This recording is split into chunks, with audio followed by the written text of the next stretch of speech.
Hello and welcome to the Publicly Challenged Podcast. I'm your host, Luke Oswald, and I hope you join me on my quest for knowledge to become a better public land hunter, angler, and forager. Stick with this and who knows, maybe we will learn something together.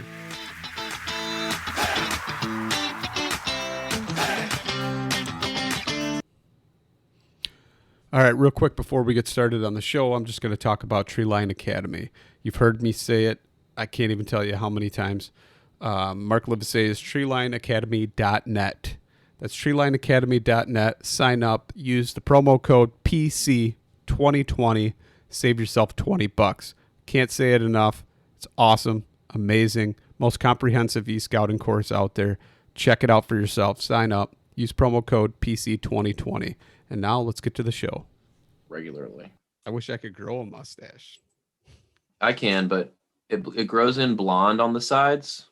Oh, dude, I thought that was your real mustache. And then it grows in blonde on the sides and then dark in the middle. So it looks like I have this like weird Hitler stash. So speaking of weird Hitler stash, that was Chris Begbie of the Atypical. You forgot that you hit record. Or did I? Actually, did you guys... Yes. Hi, everyone. Chris Begbie here. Pleasure to be on the show. Thanks for the invitation, Luke. Much appreciated. So I'm one of the hosts of the Atypical Hunter Podcast, and we do some content on YouTube here and there. I'm a new hunter. This has been my second season bow hunting. Absolutely love it. Kind of always something I wanted to do. And then last year moved across the street from a guy that was really into hunting as well, and kind of snowballed from there. And it's something I'm very passionate about now. And I am very much a greenhorn in the eyes of the hunting community, I would say, but I've been trying to learn as much as possible, and met Luke kind of through my experience doing my podcast and some social media stuff. And he's been a good help, and, happy to be on today and share some things we've learned over the last season or couple seasons, but thanks for having us on. And the other one, which you cannot see with his arms folded, staring intently at the screen, is Kyle Mork, also the other host of the Atypical Hunter Podcast. So, Kyle, can you kind of introduce yourself a little bit? Yes, I'm Kyle Mork. I've been hunting for a while, just kind of dabbling in and out of it since I was in about 7th or 8th grade. Then 2015, I really started getting into bow hunting almost exclusively.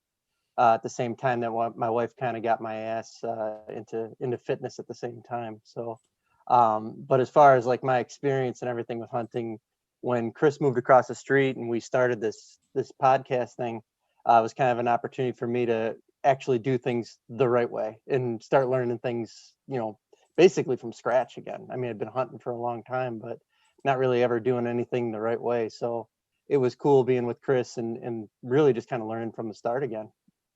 Yeah, that's definitely. I like listening to your podcast because it's even a fresher or a more newbie approach than, like what I've taken on my journey as well. So, I mean, it's kind of interesting to just watch you guys try and figure out some of the problems, especially coming from, different states and trying to figure out each state's regulations and things like that. Oh, don't get me started. I've kind of just really, and sometimes it's even almost laughable, but at the same time, I realize that, there is that process involved there that, maybe if you didn't grow up reading them or something like that, there's some rules that you could definitely get caught up in. And I think you guys have definitely almost fallen into those pitfalls a few times. Well, there's been, if we want to just get into some things like that, there's been a few times where I've said something on the podcast that I'm planning on doing, and someone's called me and been, hey, you don't want to do that. Like you can't do that here. I was like, oh, all right. Yeah. But yeah, that last year, one of the first things was just, we did our firearm season, and I was going to, bring buckshot, which you can't do in Illinois. But for those that don't know, I'm from New Jersey, and he's keys in his jeans. Yeah, exactly. What was that? No, it's just a running joke from Just Friends. They talk about he's from Jersey. He skis in his jeans. I got you. Yeah. Okay. Jean skiers. But I mean, I never really grew up hunting. I was more of a fisherman. My dad was really into fishing, and then coming here and saying, all right, I just want to do this without really having anyone kind of show me the ropes was definitely tough. So public land is kind of few and far between in Northern Illinois, and there's different rules for national land and local land and state land and all sorts of different things. So it was a lot to navigate, which I think I have a relative handle on now, but definitely took a little while to get. I mean, the first whole season, I really did, like, I was second guessing myself every time I was going out someplace. The days of access were the toughest, I think, for both of us. That was something you and I both had to learn from the get-go, was accessing public land, because I'd never hunted public land until last year. And it was what days you can go on where, when you can scout in preseason. You know, I'm fairly certain we may have been on land that we shouldn't have been on for scouting before some of the season started, but that was. Oh, I was for sure my first season. I didn't even, I went into it ass backwards. I didn't realize there was a place to park where you're supposed to park and like sign in. I just saw public land. I parked where I thought this was a good place to access it. And then, you know, a month later, I'm reading no scouting in this area until, you know, these certain dates. So, I mean, I know now because I go there all the time, but yeah, there's a lot of red tape you have to kind of get through, and fine print you have to read to play by the rules. That's for sure. Yeah. So that's one thing that I've never even realized or even seen, is the scouting, certain dates and stuff like that for scouting. I didn't know that actually existed. Yeah. So in the Des Plaines Wildlife Propagation area, you can hunt there most days, except in the early season. You're not allowed to hunt there on Sundays or weekends or something like that. They're, like October, they limit the days, and then you're not allowed to scout there until the first week before the season. So really, I didn't know that going in. I just assumed it was public. You could just go there, you know. But I guess because they grow crops there, and they raise different animals like game birds and things, that they don't want you to disturb them until season time or something along those lines. But yeah, I mean, I know now, but didn't at the time. Because I mean, I've never seen that for most of the areas that I go to, but I've never hunted out there, so it makes sense. Yeah. So lesson learned is check each area you go to before you plan on going there to, you know, learn the regs and each definitely spot. Yeah. So Kyle, while we're on here, I'm just kind of wondering, how do I become a fitness model? Is that like a real thing? Or, I mean, I want to collab with people on social media. The collab. Those collabs were ridiculous. Do you think they even know what collab or like the actual word is? Collaborate? Do you think they know how to spell it? The people those things were ridiculous. So I've kind of fallen into the Instagram thing. Basically just posting a lot of gym selfies is really what it comes down to, which is what Luke is referring to, when the collabs. Because what would happen is I'd post these things, and then I'd get these random ass, you know, we should collab things, which are really just like, we'll give you a discount on some piece of shit. I can swear on this, right? No? Do what you want. Okay. Sorry, I should have asked that beforehand. You know, some crappy like t-shirt company or watch company that just overcharge you. But yeah, no, you just get a solid Instagram account, buy a bunch of followers, use about 1 million hashtags, and you're in. I think I actually started a hashtag. Maybe Chris can help me out on this, but I believe it was hashtag keep your shirt on, Kyle. You did. That is a good one. And I have. And then I counteracted that with a hashtag take that shirt off, Kyle. And so, as you can tell, this podcast right now is kind of just a conversation and catching up with the boys from Atypical Hunter Podcast. It is the first podcast of 2021. But with that being said, this is kind of a lessons learned, as you've heard already. So I kind of want to get to Kyle first, because it seems like you put an awful lot of pressure on yourself this year. Yeah. to make something happen. Yeah. And after you did that, I'm just kind of curious, like what did you take away from everything? So it's it's interesting, the mindset through the whole thing. And I know I obviously talking to Chris pretty much every day, hitting my wits end. I had been texting you as well. Really, this was the first year where I was hunting every day for during the prime season. I had the opportunity to be on parental leave during the rut in Kentucky, and I was hitting this area fairly hard, and I kept getting busted. Either getting winded, I was knocking things out when I was walking in, I was too loud, I was making mistake after mistake. And then I hit a rut where there were just days where I just wasn't seeing anything. Um, and and I don't know what, I can't say that there's like one thing that kind of clicked, but every time I got winded, I was a little bit more cognizant of watching the wind on on whatever app I was using at the time, and then getting into the area and testing the wind out and making sure that I was moving in a way that could that would be favorable to me. When I was doing that, I wasn't necessarily thinking about where could the deer be coming from once I'm all set up in the tree. Like I had like half of the equation figured out with the wind, and then all of a sudden I was like, well, wait, the deer are going to walk in from this different area. So I was screwing things up left and right with wind particularly. And it really just kept going. I think I had texted you one day on a super, super windy day. And I was like, listen, it's incredibly windy out here. I'm not seeing anything. I'm at my wit's end. What should I do? I gotta go back to the drawing board. And basically what you had said was,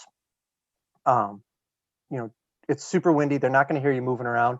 Get down and just look for scrapes, look for rubs, look for some type of sign that something's in the area, and then just start from there. So this was on one of the 3 properties that I have access to in Kentucky. I'm walking around, I see sign, then all of a sudden, boom, there's deer. Didn't necessarily spook them out, but it was easy for me to tell where the wind was, and I could see how they were moving with the wind. So I think it was a day or 2 later, I was out in the backyard of my in-laws just kind of shooting around. And I had kind of decided to take that day off. I was like, I just, again, I'm still in that kind of reset mode. But what I did was I checked the wind on my app, and I'm like, that's a real favorable wind for where I want to go. And where I want to go is literally on the corner of a golf course on, maybe a 1 acre wide by 7 acre long piece of property. So I'm like, I can only really go into one spot. Looking at that, I knew that the deer would either come from the golf course or from the cornfield on either side of that acre property. And there was a wind that was blowing that, they would basically just come on an angle right to me if I was there. And, I got up in that tree, maybe an hour and a half later, it was big buck down right after that.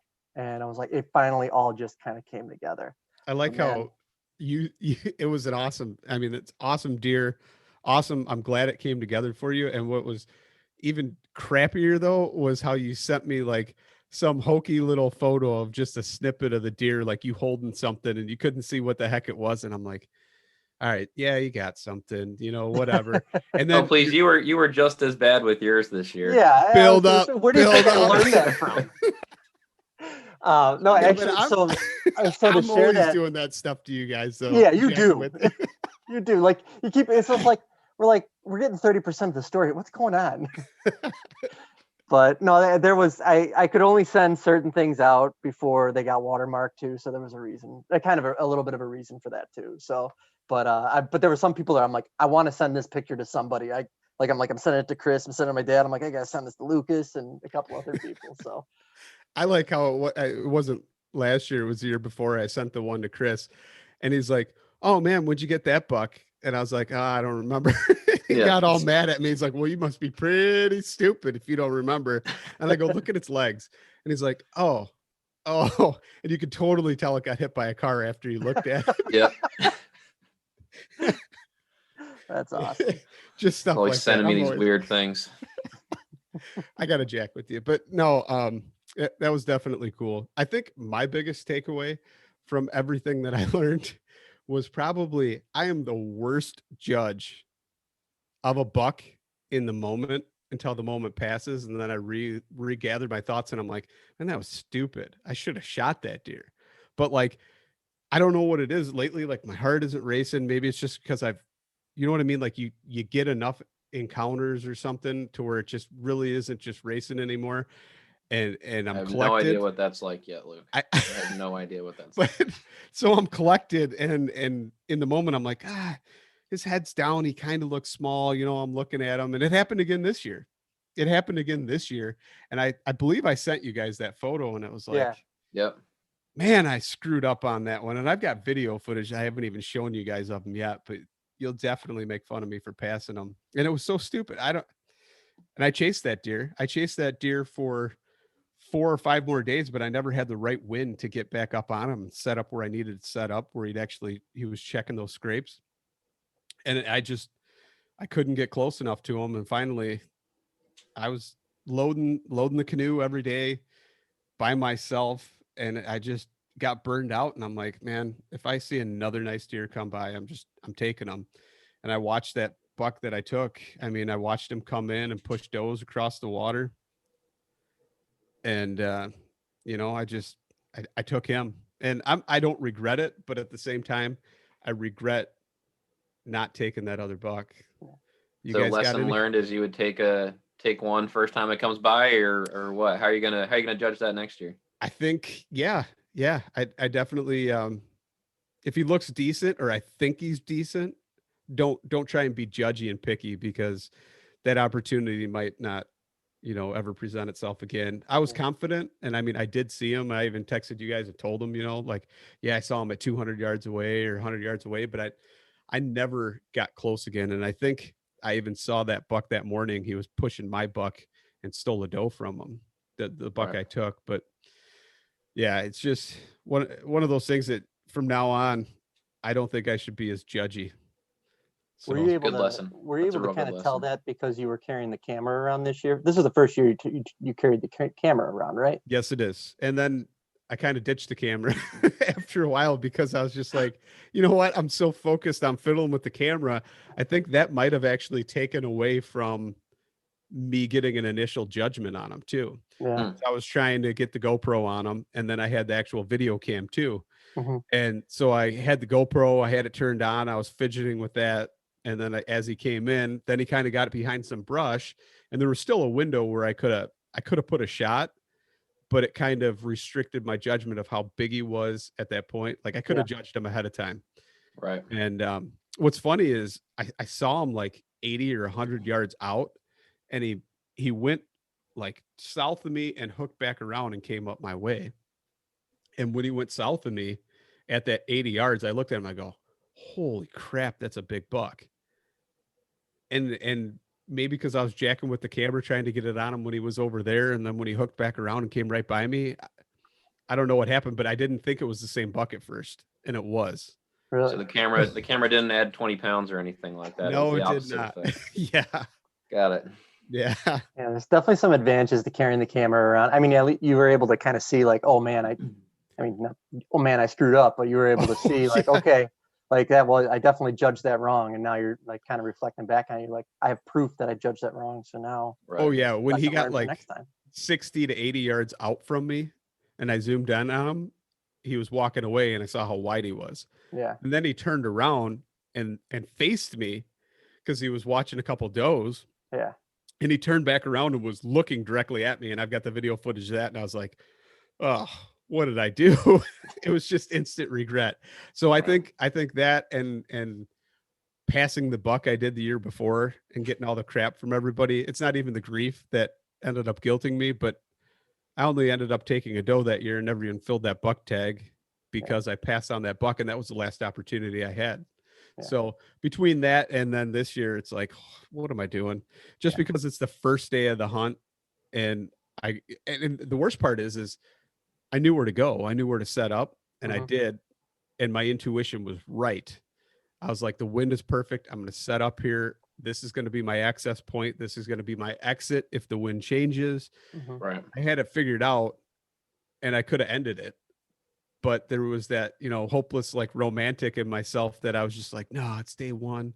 What are you doing? So just don't ruin it. I think that's my biggest thing is, and it's kind of cliche, but you hear it all the time. It's don't pass up something on the first day that you wouldn't pass up on the last. And Yep. I mean, I did, and I screwed up on that. So that's definitely my lesson learned. 2021, that's not going to happen. What about you, Chris? What was your takeaway from this year? Well, that was sort of my lesson last year. So last year I got skunked. Mostly by my own doing. In the beginning of the season last year, I passed on a few does that came by. And then even later season, there were some does, and for whatever reason, I just like wasn't ready to do that. I thought a buck might be behind it. I was like, I want to get a buck first and then I get a doe late season, something like that. And I just regretted it completely after that season. And I told myself that this year, anything that comes along that's, old enough, I'm just putting down right away, take that pressure off. And that's exactly what happened. I had a doe walk in front of me. I don't know, it was 1.5, 2.5-year-old doe. Came out on my first day of the hunting season, October 4th. Took a shot, missed the first shot, took second shot, and it died within like 80 yards or something like that. But I felt so much relief after that, knowing that I had already, fulfilled part of my goal. So, I mean, that was my first year. The rest of the season, I felt zero pressure, really. I had a couple encounters with those again later in the season that I just decided to pass on. I was using a lot more this time this year to sort of figure out more deer movement that I did last year. And kind of the same lesson is, take the pressure off you early. And then I felt like I really enjoyed the rest of the season more this year than last year, which was nice. And in doing so, I learned a lot more about buck movement in particular, because I was ready to just watch and not like put myself in situations where I was making kind of overreaching moves. I did that a lot last year, was putting myself in areas where I saw all this sign, there was rubs everywhere and bedding and all sorts of stuff. And then I wouldn't see deer, and I kept going there over and over and over again, which was stupid. And I was like, if I don't see something, the one or two, like after one or two sits here, move somewhere else. That's the exact definition of insanity, right? Yes. I mean, doing the same action over and over and anticipating a different result. So, I mean, I was like, they're here. I know there's sign here. There's fresh sign every time I'm here, and then it doesn't happen. So I ditched that. I ditched that this year, and did a more less insane approach to my hunting this year, which was, moving on quicker than I did last year, and it helped. I still have yet to put a buck down.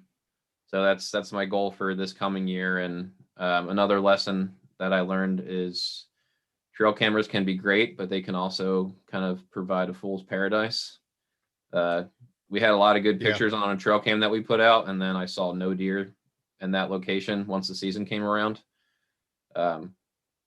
So I need to get better at off-season scouting and not rely on a camera that I put out in August. I think that's going to give me some good sign. I think that's huge, though. I really do, because I've had it to where, and so I actually set up 2 cameras just recently, and one I was getting pictures, but it was just like hit or miss, and it was random. So then I set up 2 cameras, and one facing the opposite direction of that, and it turns out the deer were going on both sides of that tree. So it's just, I mean, those little things, the deer are still there, but you're relying on that camera to kind of tell you, oh yeah, they're not here today. They're not here. Well, no, they are there. They're just, you're not seeing them within the frame of that camera. Yeah. And that's, I mean, and I hardly ever use cameras, but I really wanted to see. And so with that being said, I've also learned that I can kill another buck, a 3rd buck in Illinois. What? I found a golden loophole. Yeah. So late season, if you have a leftover tag, that's a shotgun tag or even an archery tag, I believe. Maybe it has to be a shotgun tag. I'm not sure on the exact logistics of it, because I've got both. But you can go and you can, during late winter, which is going on right now, it's late winter antlerless and CWD season, which allows you to take a third buck. Really? Yep. So we got to kill 1 and 2 bucks first to get to that third buck. But hopefully 2021, that we use that loophole too. But that's where the camera that would be a came nice in. problem to run into is having to figure out how to kill my third buck this next season. Well, this one's a lot better that I've been getting on camera. He's nocturnal, so I got to figure out or find him during the day. But I mean, everything I've got is anywhere from 8 at night till like 2:30 in the morning, and then he's gone. Yeah. But that's where I learned that he was actually there, is when I flipped that camera around to the other side of the tree and had the other one facing the other way, and he was never on the one. But sure enough, he was on the other one. So, can I ask your hesitancy to use cameras? Because I've been sort of feeling that way. Like, it was exciting to get the deer on the camera, before the season started, but it didn't really help me too much, I didn't think, for one. And then another aspect is like, I don't know if I want to rely on that or not yet. Just personally as a hunter, I don't know. I have no problem against other people using cameras. I don't know. Like, I just don't know if I'm ready to do that or not yet. So my whole thing is one, they're expensive and I don't like getting them stolen. Yeah. Especially my wife just bought me a cell camera, which is pretty cool. But also, if you want to pope and young deer, can't use a cell camera. Yeah, can't use cell camera anymore. Something to be considered if you want to get your deer entered in the book, can't use one. But so my whole thing was, I've had them stolen, especially, I mean, we're talking public ground here. And on top of that, you're relying on one frame. Like I said, you're relying on one frame, or say you've got 2 or 3 of them. And I mean, I know some people, they'll put out like Josh Prophet will put out 80 something cameras, 83 cameras. I mean, it's insane the amount of cameras that guy uses. And if that helps him and that's his way he's going to do it, that's fine. But if I can learn the properties, I can figure out where the deer are based upon a little bit of sign and topography and everything else. And then all I have to worry about is the wind. And if I don't get on them that day, as long as the conditions are pretty much the same and it's still okay, they're going to be hitting this feed or something like that, I've learned you can get close enough. So one day you're 80 yards off and the wind's ideal the next day too. You're just going to get in there and move in closer or tighter. And I found that that's better than focusing on one area, because unless you're putting out 80 something cameras, which I don't even know, I don't have time to even go out and check them. You know what I mean? So that's a crap ton of money too. Jeez. Yeah, it is. But so, I mean, like with that happening like that, basically I don't want to have to go out and check them like that when I can try and figure it out on a map and go, okay, I know this is where they're going to be. Yeah. So that's kind of my philosophy. You're dropping scent every time you go in there too. I mean, you're disrupting things, and that's probably the biggest thing, when you talk about cameras, the public versus private land part too, like just you being in there or the pressure itself, like having experienced the ones that Chris got on the camera that we put out in that swamp area, we were like, oh, we got 2 nice bucks. Oh, we had 2-3 pictures of them. Yeah. Chris? Yep. And then, running cameras out in Kentucky where I had an area where I set it up, Luke, kind of like how you talked about with, one camera on one side, one camera on the other. And honest, from the same lesson learned that you had talked about, where it's like they're walking behind the camera, I would get 400 or 500 pictures. And I was like, okay, well, I've got an inventory of bucks coming through here. I would set up in that area sometimes, but there, I think I could rely on the cameras a little bit more because I knew I was the only person hunting that area at that point. So I think that's the amount of pressure. If you got a lot of pressure, your camera, the value of the pictures of your camera maybe go down a little bit. But if you're on private and the surrounding area is pretty unpressured, I think you have a little bit more value on the private side. Yeah, I think so. That, like, adding to that too, like if you have a set stand location, like a lot of guys set up their stand, they're not mobile. Mm-hmm. They're kind of, hey, we're going to put up a ladder stand here. It's on whatever trail or, whatever. I think that would be beneficial because that is your shot window, mm-hmm. So now when that deer's coming through. I mean, I've heard stories of, guys have cameras and they know that deer's coming through at 8:35, so they slip in there at like 7:45 or even 8 o'clock, and that deer's dead by 8:35.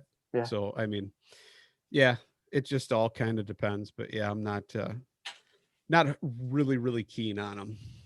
Yeah, I may use one. I may get another one or two and just see if some patterns that I'm predicting are repeating, sort of thing.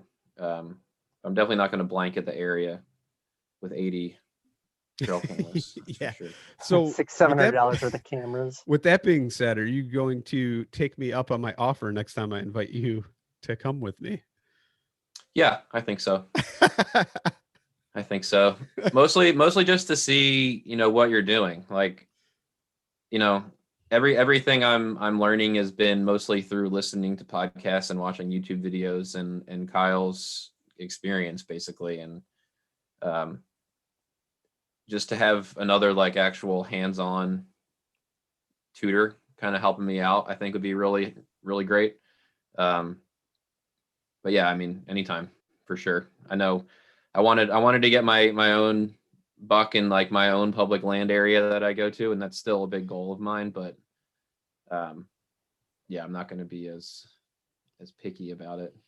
But that's definitely a goal. I mean, the area I hunt, I can't imagine a more pressured area than the areas that I hunt in. And I think if I can be successful there, that's a real testament to the growth that I've achieved at that point. So I want to get there, but yeah, anytime you want to help me out in some. I just couldn't believe when he turned me down. I was like, I'm telling you right now, come with me tomorrow, because I think it was like Kyle had plans to go out. You guys were going to go out together, and then something happened. I don't know if it was baby related. There's always something that happens on my end. Whatever it was, but I was like, hey man, if you're going out, I'll take you. Come on, come with me. We'll go out. And you're like, that was also right after I saw like the biggest buck that I've seen in person. Oh, like that you was didn't like, tell me that. No, of course not. Yeah. It was like the biggest buck I saw in my short hunting career. I was like, I just want to get this buck. I tried like 6 times to get that buck, coming in from different areas, setting up in different locations, finding its bedding, and I only saw it that one time, which was a shame. But that was in the back of my mind. I was like, I can get this buck. I'll get this one. I won't have to get Luke's. And but then yeah, next year. Is that where you ended up, where the other hunter was like, you ended up snapshotting a picture and like you could see the guy's feet in the stand waving at each other? Yep. And then he got a deer that day. Oh, that guy. What happened there? Tell me that story. What day was that? I forget what day that was. It was December. Might have been Christmas Eve or something like that. But it was muzzleloader archery, and I pulled up to the parking lot, and no lie, 15, 16 cars in the parking lot. Ugh. Everyone walking in at the same time. I thought I was there early enough. It was like 11:30. My wife was super pissed at me that day because I left like half an hour earlier than I was supposed to, and I was getting grief there. I trekked in and got set up. Wind was fine. And then an hour and a half later, some other guy comes trucking in, set up around the corner from me. And, deer comes walking down the path. I mean, I don't know if the deer would have come close enough to me to shoot with the bow, but he took it out. I could see a deer. I just couldn't see if it was a buck or a doe. But that was not a fun day. I was like, this is a rough one. I need to go somewhere else next time.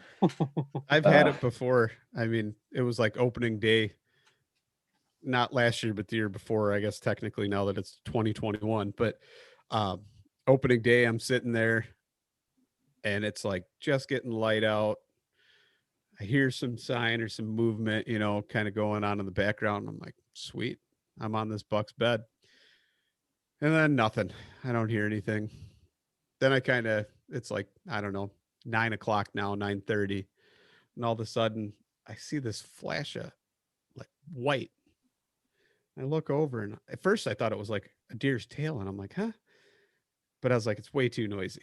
So then I look, and it's this dude carrying a bright white bow with like neon pink arrows and a blaze orange freaking bino harness. And just like, I mean, he's wearing like a winter snowsuit that's like brightly colored, and he's walking through with his bow. And I'm like, and that was the only dude I ever actually said something to. I was like, hey, how's it going? Just from up in the tree, because it was like the amount of noise he was making, it didn't matter. I actually thought about getting down, and I was like, hey, how's it going? He's like, oh, sorry. and just kept Oh, okay. sorry. Yeah. So I waited like 2 more hours, and then, just kind of moseyed on out and got down, and then went and bought a turkey tag because I saw a bunch of turkeys that day, though. There you go. I think that might have been the initial noise I heard. Yeah. So, but then, I mean, then you fast forward to like this past opener, and I'm set up on a tree, and it was very close to where I took that doe 2 seasons ago. And I'm set up on the tree, and it just so happens I look down after I'm set up, and the tree right underneath me, somehow I didn't see it because I got spun around on the tree as I got up in it. Had one of them little night eyes in it. And I'm set up, ready to go. My bow's hanging, everything. And then I see a light just bouncing through the woods. Coming right to you. Coming right to me. And I'm like, huh? What the heck's going on? And here that night eye lights up when his headlamp hits it. And I'm like, oh, geez. But there was nothing in the tree. And he keeps walking, and he's like, oh, looks up at me, and he's like, I must be off a little bit or something. And I'm thinking, no, this is probably your markings. You're right on your line here, pal. Yeah, you're right where you're supposed to be. Just bad timing. Bad timing. So he went further or whatever, and that's actually that doe that I shot. Don't go further. That's a lesson I learned this year too. Is don't go further. Nope. Yeah, put on that bad shot, but he shot at that same doe, and she was super spooked when she came in. And that's my other lesson learned is I'm never going to try and stop a deer again, especially if it looks on edge. Like if it's coming in fast, I mean, you know what I mean? Like a deer, they might take 20 minutes to go 30 yards. Yeah. And if it's not doing that and it's not its normal pattern and it's coming in real fast and hot, I'm not going to try and stop it to get a shot off anymore because I ended up, I don't know if she jumped it or whatever she did, lurched forward a little bit when she heard that arrow coming, but it ended up putting a bad shot, and it screwed up my whole mindset for the opener of the season. And it caused me to question and second guess myself when I shot that buck too, the first buck that I took. Yeah. It just, so that, I think that's definitely my other takeaway is just never stop a deer, especially if they're on edge. Yeah. That's good advice. Let it happen. That's good advice. Yeah. We all have fallen victim to making bad shots on our first shot over the last 2 seasons. I mean, you and I, Kyle, both did that this year. We missed our first shot. Mm-hmm. I mean, mine, when my doe came out, I ranged it. I had time to range it, and then it kept moving what I thought was like 10 yards further, but it probably was 5 yards further. And then I shot clear over it. And luckily it had moved back to where I ended up ranging it initially and was able to make a good shot the second time. But I mean, you had a pretty similar thing happen to you. Yeah. So the lesson I learned for sure was be ready to take a second shot pretty fast. Yeah. Practice the second shot. I mean, don't just be ready, like practice that second shot. Which we had both done, which was fortunate. Well, because we both learned that from was huge. My calamity last year with that. Yeah. No, I think that was one thing that I took away from you guys too, after talking to Chris initially about all that, was definitely start practicing that second follow-up shot. Cause I'm sure there's a lot of times, if you think you put a bad shot on them or something, but the deer, it gives you that instant where it stops or just does something for a second to where you can put that other one on. I think that's huge. I mean, even if you make a good shot, why wouldn't you just try to take a second one anyway, just to make sure, Right. So yeah, that was big. Another thing I learned is I got a new bow this year, and bows made, post 2017 are much better than bows made in 1988. I can see that. I'd recommend using a newer bow over an older bow any day. Yeah. That thing had been taken apart and put back together without a bow press so many times. Every time he pulled back on it, I was like, yeah. It's just a testament to my superhuman strength, being able to put limbs back on a bow without a press. I still have no idea how you did that. Not even going to ask. Colonel Sanders knows over here. Yeah, I got the text at work. He's like, yeah, I was messing with the string. It came off, so I took the limbs off and put the string back on. Now I got the limbs back on. And this is after we've been buddies for only a couple of weeks. I was like, how the hell did you do that? I didn't know that wasn't a normal thing to do. Did you like physically push it down on the ground and like, did you step on it at any point? What did you do? I put it on my lap and just did it on my lap. Good. That's good. I mean, granted, it's not like a super, high poundage bow. I think it was 63 pounds or something like that. My dad's old bow that I was using. And it did have some longer limbs. I'll give it that. Long limbs and the cams are it wasn't easy. It certainly wasn't easy, but I managed to get kind of the screw in, threaded a little bit, so it gave it enough tension, and then was able to, tighten it down enough to get them in there properly. But it worked. I mean, that's good. It worked. That's for sure. All righty. Yeah. So it was good talking to you guys, having you on, learning some lessons. You guys want to tell everybody where they can find you guys, listen to you, find out more of all the fun things that you guys do and make me laugh. And that's why I listen. Love having you on. Sure. Well, you can listen to our podcast. It's certainly not as regular as Luke's is. It's kind of, we have one-off episodes discussing things that we've been up to or, things we have going on in this season. But we're on, anywhere you have podcasts, Spotify, Stitcher, Apple. It's the Atypical Hunter Podcast. We are at Atypical Hunter on Instagram. And we have a YouTube page, which is the same thing, just Atypical Hunter. Mm-hmm. Kyle is more in charge of the YouTube content with his fitness model physique that he has. He's good in front of the camera. But we try to do some reviews on things that we find useful and things like that. But yeah, thanks for having us on. Did I miss anything, Kyle? No, I think you nailed all of it, man. Kind of like all those Insta huntresses nailing your DMs all the time. There. Oh yeah. I can't keep them away. It's insane. My wife's the one who manages it now. I got a lot of explaining to do most of the time. I just understand. It's been good. It's always entertaining. Yep. But thanks again, Lucas. It was a lot of fun. Alrighty. Yeah, no problem, man. Thanks for coming on. Till next time.